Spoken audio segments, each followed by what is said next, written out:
भोला जैसे ही झील की ओर बढ़ा तो उसे एक आवाज सुनाई देती है। रुक जा, अगर तुमने झील के पानी को छूने की भी कोशिश की तो भस्म हो जाओगे। कौन है आप? मेरी मदद कीजिए, मुझे इस कमल को प्राप्त करना बहुत आवश्यक है। भोला की बात सुनकर दो परियां सामने प्रकट हुई। तुम कौन हो लड़के, और यहाँ क्यों आए हो? क्या तुम्हें पता नहीं कि यहाँ मनुष्य का आना मना है? आज तक जो भी यहाँ आया वह कभी जिंदा वापस नहीं लौटा।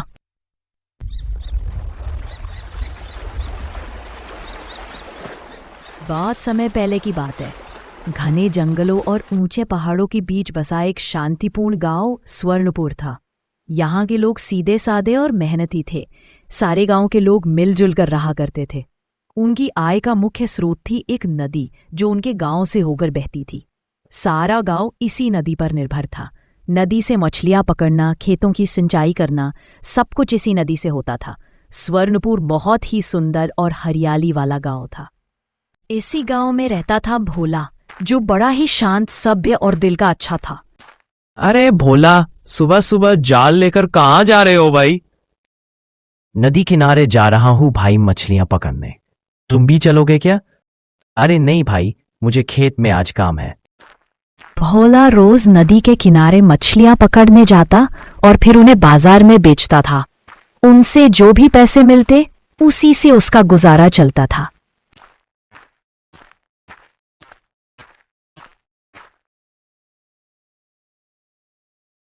अरे भोला भाई आ गए। हाँ भाई, अब मछलियां तो पकड़नी ही पड़ेगी ना, फिर उन्हें बाजार भी तो बेचने जाना है। हाँ हाँ, चलिए पकड़ते हैं। भोला और हरिया दोनों मिलकर मछलियां पकड़ते और फिर उन्हें बाजार में बेचने जाते। दिन भर मछलियां बेचने के बाद भोला और हरिया शाम तक घर लौट आते। रात को जब गांव में शांति छा जाती तो कुछ बूढ़े बुजुर्ग और बच्चे सब मिलकर चौपाल पर बैठा करते। गांव के रामू काका बच्चों को पुराने जमाने की कहानियां सुनाया करते थे। उस रात भी सब लोग दीपक की मंद रोशनी में बैठे थे। रामू काका अपनी कहानी शुरू ही करने वाले थे कि तभी भोला ने उत्सुकता से पूछा, आका, ये जो हमारे गांव में इंद्र झील है, वहां कोई क्यों नहीं जाता? क्या वहां सच में कोई भूत प्रेत रहता है? रामू काका थोड़ी देर चुप रहे, फिर मुस्कुराते हुए बोले, नहीं बेटा, ऐसा कुछ नहीं है। अब तुम सब जाओ और सो जाओ, देखो कितनी रात हो गई है। पर भोला कहाँ मानने वाला था। वह जिद पर अड़ गया। नहीं काका, आज तो आपको बताना ही पड़ेगा। आप हर बार इस बात को टाल देते हैं। आखिर वहां ऐसा क्या है जो आप हमें नहीं बताना चाहते? अब जिद मत करो, बहुत रात हो गई है, जाओ जाकर सो जाओ। पर भोला ने आज ठान लिया था कि वह इस रहस्य को जाने बिना नहीं सोएगा। नहीं काका, आज चाहे कुछ भी हो जाए पर आपको बताना ही पड़ेगा। आप हर बार बात टाल देते हैं, पर आज नहीं। भोला की जिद देखकर रामू काका ने गहरी सांस ली और बोले, अच्छा ठीक है, सुनो, लेकिन ये बात बहुत पुराने जमाने की है, जब हमारा यह गांव बसता भी नहीं था। कई वर्ष पहले एक दिन इंद्र झील में कुछ परियां स्नान करने आई थीं। वो झील का जल बहुत पवित्र और चमकदार था। स्नान करने के बाद जब वे वापस लौटने लगीं तो उन्होंने झील के किनारे एक दिव्य कमल का बीज बो दिया। कहा जाता है वो कमल साधारण नहीं था, उसमें एक अलौकिक शक्ति छिपी थी। जिसे भी वो कमल मिलता उसकी हर मनोकामना पूरी हो जाती। कुछ वर्षों पहले परियां आकाश में भ्रमण करते हुए उस जंगल से गुजर रही थी। तभी उनका ध्यान उस झील पर गया। अरे सखी, देखो कितनी सुंदर झील है। हाँ सखी, इसका जल कितना निर्मल और स्वच्छ है। आओ चलो हम लोग इसमें स्नान करते हैं।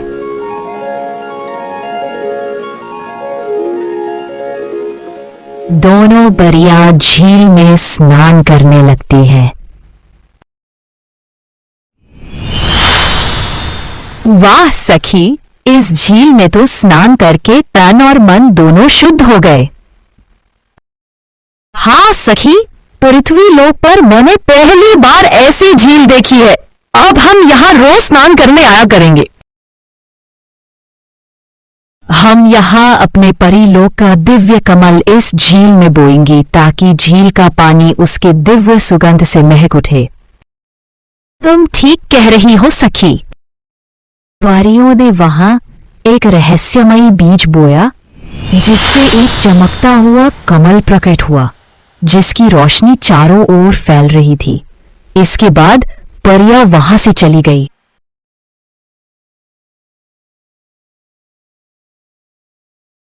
तो काका, क्या हम उस कमल को प्राप्त नहीं कर सकते? क्या कोई उपाय नहीं है? नहीं बेटा, उस कमल की रक्षा स्वयं परियां करती है। आज तक जिसने भी उस कमल को तोड़ने की कोशिश की या इंद्र झील के पास तक गया, वो कभी जिंदा वापस नहीं लौटा। भोला की आंखों में जिज्ञासा और साहस दोनों झलक रहे थे। लेकिन काका, कोई तो उपाय होगा उस कमल को पाने का। उपाय है, लेकिन बहुत कठिन है भोला। उस कमल को वही प्राप्त कर सकता है जिसका दिल बिल्कुल साफ हो, जिसके मन में लालच का जरा भी भाव ना हो। चलो, अब बहुत रात हो गई है। चलो, सब लोग अपने अपने घर जाओ और सो जाओ।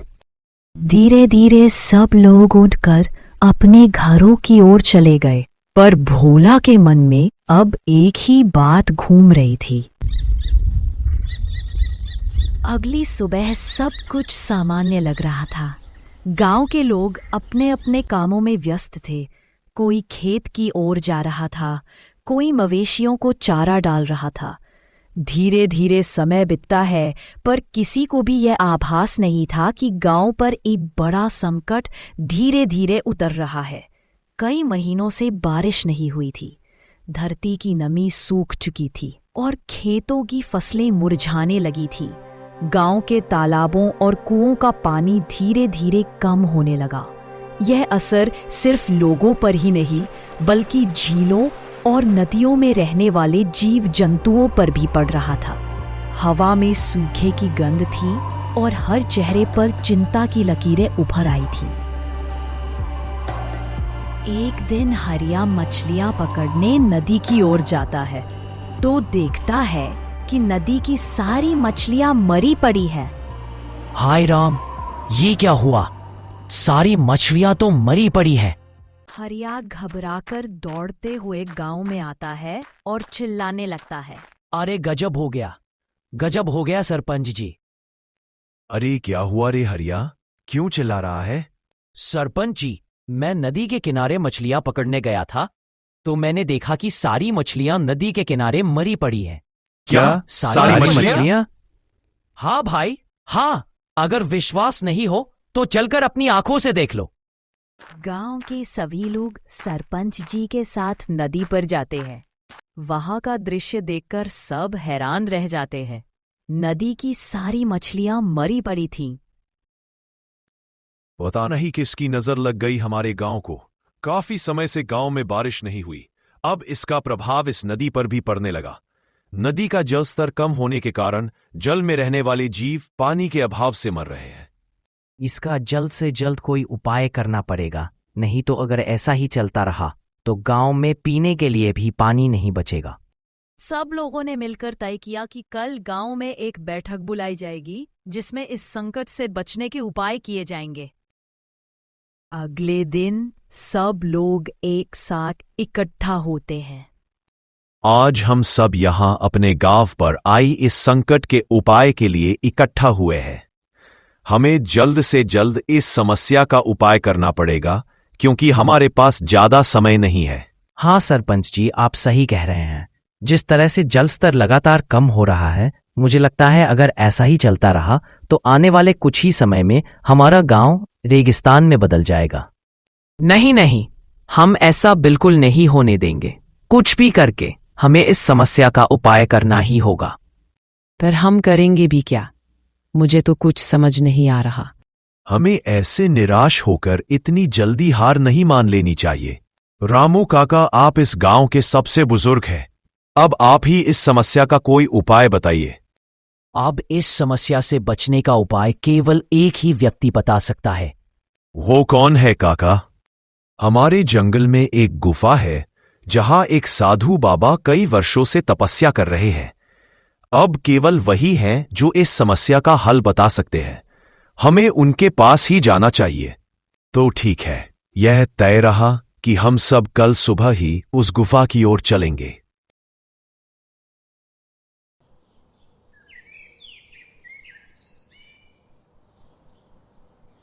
अगली सुबह सभी लोग घने जंगलों की ओर निकल पड़ते हैं।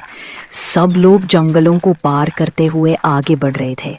सुबह से चलते चलते दोपहर हो गई थी। पूरा दिन चलने के बाद उन्हें वह गुफा दिखाई दी। वो रही वह गुफा। आखिर हम पहुंच ही गए। हाँ, अब हमें जल्द से जल्द उस गुफा के अंदर प्रवेश करना चाहिए। सभी लोग गुफा के अंदर जाते हैं। गुफा के अंदर एक साधु बाबा आंखें बंद करके तपस्या कर रहे होते हैं। लोगों के पैरों की आहट सुनकर साधु बाबा का ध्यान भंग हो जाता है। साधु अपनी आंखें खोलकर देखते हैं तो पाते हैं कि कई लोग उनकी ओर चले आ रहे हैं। कौन है आप लोग और आप सब यहाँ क्या कर रहे हैं? हमारी मदद कीजिए बाबा। हमारे गांव पर एक बहुत बड़ा संकट आया है। अब इस संकट से केवल आप ही हमारी रक्षा कर सकते हैं। कैसा संकट? और मैं तुम सबकी मदद कैसे कर सकता हूं? बहुत समय से हमारे गांव में बारिश नहीं हुई है महाराज, जिसके कारण सभी जलाशय सूख गए हैं। जलचर जीव और पशु पक्षी पानी के अभाव में मर रहे हैं। अब इस संकट से केवल आप ही हमारी रक्षा कर सकते हैं। कृपया हमें इस संकट से बचने का कोई उपाय बताइए। उपाय है, लेकिन वह इतना आसान नहीं है। कृपा करके हमें वह उपाय बताइए। हम कुछ भी करने के लिए तैयार हैं। तो सुनो, तुम्हें उस इंद्रझील में खिलने वाले सप्तवर्णी कमल को प्राप्त करना होगा, तभी तुम इस संकट से बच सकते हो। परंतु सप्तवर्णी कमल प्राप्त करना इतना आसान नहीं है। उसे केवल वही व्यक्ति हासिल कर सकता है जो निष्कलुष हृदय का हो, जिसके मन में किसी भी प्रकार का लोभ या लालच ना हो। लेकिन अगर कोई लालची व्यक्ति कमल को छूने की भी गलती करता है तो उसकी जान भी जा सकती है। साधु की बात सुनकर सब चिंता में पड़ गए। एक गहरा सन्नाटा सबके चेहरों पर छा गया। कुछ देर के गहरे सन्नाटे के बाद एक आवाज आती है। मैं जाऊंगा इस कमल को लाने। हाँ, मैं जाऊंगा इस कमल को लाने। मैं किसी भी कीमत पर इस कमल को प्राप्त करूंगा। लेकिन बेटा, इसमें बहुत जोखिम है। तुम्हारी जान को भी खतरा हो सकता है। मैं अपने गांव को बचाने के लिए किसी भी खतरे को उठाने के लिए तैयार हूं, चाहे मुझे इसके लिए अपने प्राणों की आहुति ही क्यों न देनी पड़े। बाबा, मुझे आशीर्वाद दें कि मैं इस काम को सफलतापूर्वक पूरा कर सकूं। मेरा आशीर्वाद हमेशा तुम्हारे साथ है बेटा। लेकिन एक बात का ध्यान रखना, उस कमल की रक्षा स्वयं परिया करती है। तुम्हें उन्हें इस बात का विश्वास दिलाना होगा कि तुम उस कमल का उपयोग किसी गलत काम के लिए नहीं करोगे। सबसे आशीर्वाद लेने के बाद भोला इंद्रझील की ओर निकल जाता है। भोला जंगल के रास्ते से होते हुए झील की ओर जाता है। भोला को थोड़ा थोड़ा डर भी लग रहा था, लेकिन गांव की भलाई के लिए वह अपने संकल्प से पीछे नहीं हटता। कुछ समय लगातार चलने के बाद भोला इंद्रझील के पास पहुंच जाता है।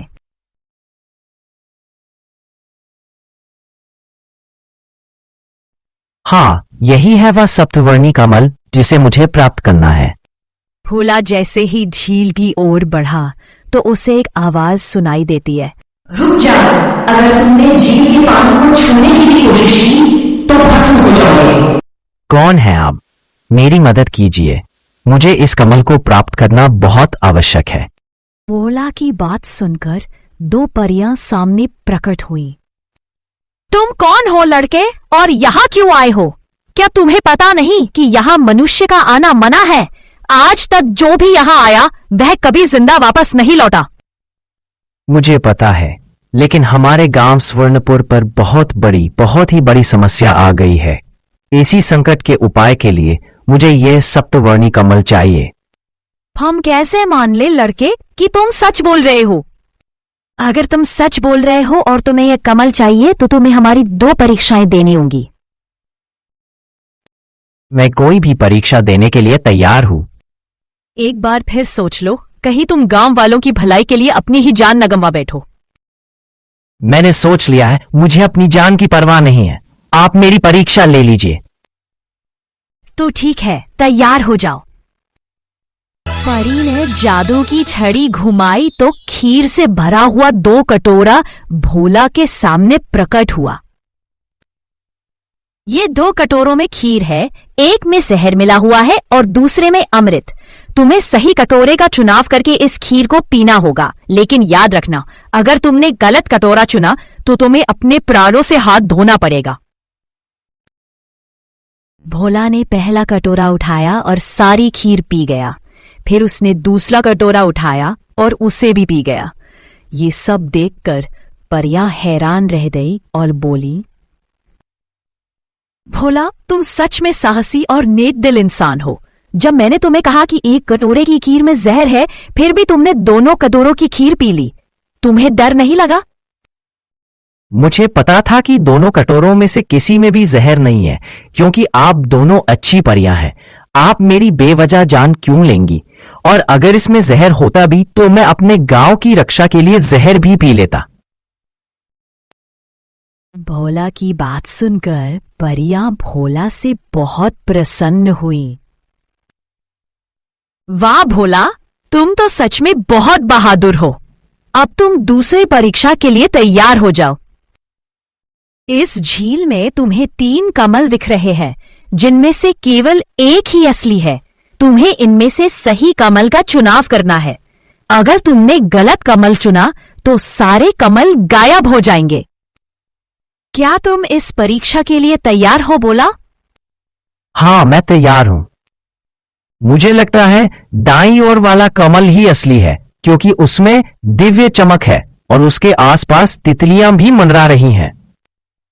भोला ने हिम्मत करके दाईं ओर वाला कमल चुन लिया। जैसे ही उसने कमल को छुआ, पूरा झील आकाशीय प्रकाश से जगमगा उठा। झील के पानी में लहरें नाचने लगी और कमल से एक सुंदर दिव्य प्रकाश निकला जो आसमान की ओर उड़ गया। वाह भोला, तुमने सच में सही कमल चुना है। तुमने अपनी बुद्धि, हिम्मत और शुद्ध मन से यह परीक्षा पास की है। अब यह स्वर्णी कमल तुम्हारा है। इसकी दिव्य शक्ति से तुम अपने गांव के संकट को दूर कर सकोगे। कमल लेकर भोला वापस उसी गुफा में जाता है।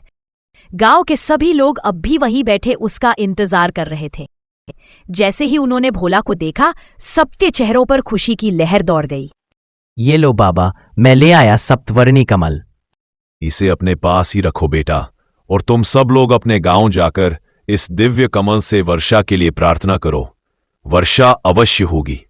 सभी लोग गांव वापस आ गए और सांधू बाबा के बताए अनुसार उस दिव्य कमल के सामने एकत्र हुए। दिव्य कमल, हम पर कृपा करो। हमारे गांव में बहुत समय से बारिश नहीं हुई है। जल के अभाव में सभी पशु पक्षी तड़प रहे हैं। धरती फट गई है, फसलें सूख चुकी है। हे दिव्य कमल, हम सबकी पुकार सुन लो। हमारे गांव पर अपनी कृपा वर्षा करो। भोला के इन शब्दों के साथ ही कमल से एक तेज प्रकाश निकला जो आकाश की ओर उठ गया।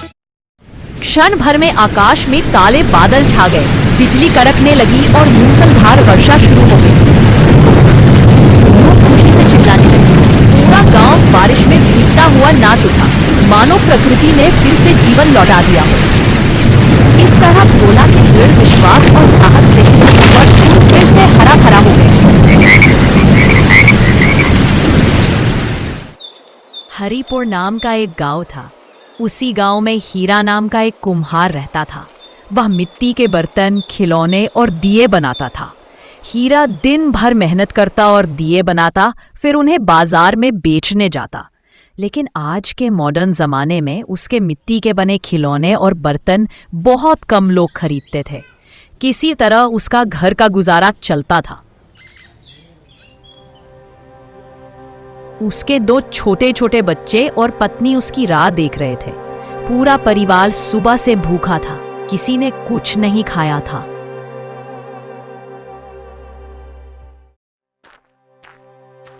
हीरा को आते देख बच्चे खुशी से झूम उठे।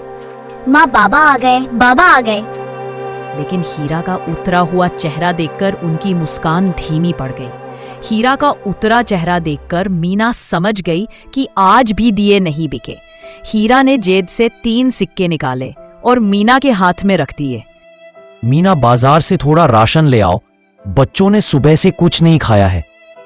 ठीक है जी, आप आराम कीजिए, मैं बाजार जाकर राशन ले आती हूँ। मीना बाजार गई, थोड़ा सा राशन लेकर लौटी और खाना पकाया। खाना इतना कम था कि सिर्फ दोनों बच्चों के लिए ही बन पाया। दोनों पति पत्नी ने सिर्फ पानी पीकर ही भूखे पेट सो गए।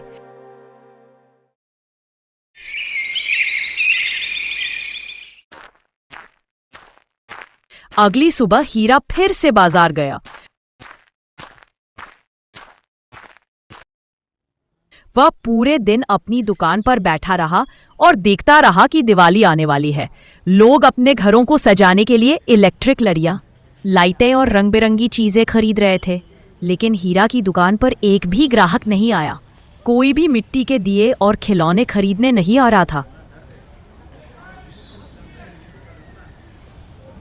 हीरा मन ही मन भगवान से बोला, हे प्रभु, लगता है आज भी दिए नहीं बिकेंगे, दया करो प्रभु। हीरा इतना ही कह रहा था कि तभी सामने से एक ग्राहक आता दिखाई दिया। काका, ये दिए कितने के हैं? बेटा, 1 रुपए के 12 दिए हैं। काका, इतने सस्ते में दिए क्यों बेच रहे हो? हीरा ने भारी मन से कहा, क्या करूं बेटा, इस आधुनिक जमाने में अब कोई मिट्टी की चीजें खरीदता ही नहीं। काका, मुझे 5 दर्जन दिए दे दो और आप चिंता मत करो, आपके सारे दिए बिक जाएंगे। आमतौर पर पूरा दिन में 1-2 ही ग्राहक आते थे जो दिए खरीदते, लेकिन आज इतने लोग आए कि दियों की इतनी बिक्री हुई कि हीरा के घर का आज का गुजारा चल गया। हीरा बड़े खुश मन से घर लौटा। जब वह घर पहुंचा तो देखा कि मोहल्ले के सारे बच्चे पटाखे फोड़ रहे थे और फूलझड़ियां चला रहे थे। हीरा को आते देख बच्चे बोले, बाबा, हमें भी पटाखे और मिठाइयाँ चाहिए, हम भी दिवाली मनाएंगे। हाँ बच्चों, मैं तुम लोगों के लिए ढेर सारे पटाखे और मिठाइयां लाऊंगा, फिर हम सब मिलकर दिवाली मनाएंगे। मीना ये सब खड़ी देख रही थी। हीरा ने सोचा कि वह बच्चों के लिए बहुत सारी मिठाइयाँ और पटाखे लाएगा, लेकिन उसके चेहरे पर एक चिंता थी। सभी लोग खाना खा चुके थे और बच्चे सो गए थे। हीरा मीना से बोला, मैंने बच्चों से तो कह दिया है कि उनके लिए मिठाइयां और पटाखे ले आऊंगा, लेकिन अब कैसे लाऊंगा भगवान ही जाने। आप चिंता मत कीजिए, जो होगा अच्छा ही होगा। भगवान हमारी मदद जरूर करेंगे, मुझे पूरा विश्वास है। अब आप सो जाइए, कल दिवाली है और मुझे सुबह जल्दी उठकर घर की साफ सफाई करनी है। दोनों सो गए। अगली सुबह हीरा दियों के कटोरे उठाए हुए फिर बाजार गया और दिए बेचने लग गया। हीरा आवाज लगाता रहा, दिए लो, दिए मिट्टी के सुंदर सुंदर दिए। लेकिन कोई भी ग्राहक उसके पास नहीं आया। किसी की भी नजर हीरा की तरफ नहीं पड़ रही थी। हीरा की बगल वाली दुकान में काफी भीड़ भाड़ लगी हुई थी और आर्टिफिशियल सामान बिक रहे थे। बिजली से जलने वाले दिए, फूलझड़ियाँ, लड़ियाँ, लाइट्स और बहुत सारी चीजें। ये मॉडर्न जमाने में खोए हुए लोग हीरा की तरफ बिल्कुल भी नहीं देख रहे थे। तभी एक बड़ी गाड़ी आकर हीरा की दुकान के सामने रुक गई। उसमें से एक अमीर लड़का बाहर निकला और हीरा की दुकान की तरफ बढ़ा। अरे काका, कितने सुंदर मिट्टी के दिए हैं। अरे बेटा, तुम? हाँ काका, आज मैं आपके सारे दिए और खिलौने खरीदने आया हूँ। पर बेटा, तुम इतने सारे दियों का क्या करोगे? काका, मैं इन सारे दियों को गरीबों में बांटूंगा ताकि उनके घर भी दिवाली मन सके। तुम्हारा बहुत बहुत धन्यवाद बेटा, ऐसे मॉडर्न जमाने में भी तुम जैसे अच्छे लोग हैं। अरे नहीं काका, यह तो मेरा फर्ज है। दिवाली तो खुशियों का त्योहार है। यह लो काका, कुछ मिठाइयाँ और पटाखे और आपके सबके लिए कपड़े भी हैं। अरे बेटा, इसकी क्या जरूरत थी? पहले ही तुमने मेरे सारे दिए खरीद कर मेरी बहुत बड़ी मदद कर दी है। इसमें मदद वाली कोई बात नहीं है काका। अपने देश का बना हुआ सामान हम नहीं खरीदेंगे तो कौन खरीदेगा? इतना कहकर वह अमीर लड़का वहां से चला गया। ये सब देखकर हीरा को अपनी आंखों पर विश्वास नहीं हो रहा। हीरा बोला, हे भगवान, तेरा लाख लाख धन्यवाद। तूने इस फरिश्ते को मेरी मदद के लिए भेजा। इस भले इंसान की वजह से आज मेरे घर में भी दिवाली मनाई जाएगी। आज मेरे बच्चे भूखे नहीं सोएंगे। हीरा सारा सामान समेट कर जल्दी जल्दी घर पहुंच गया।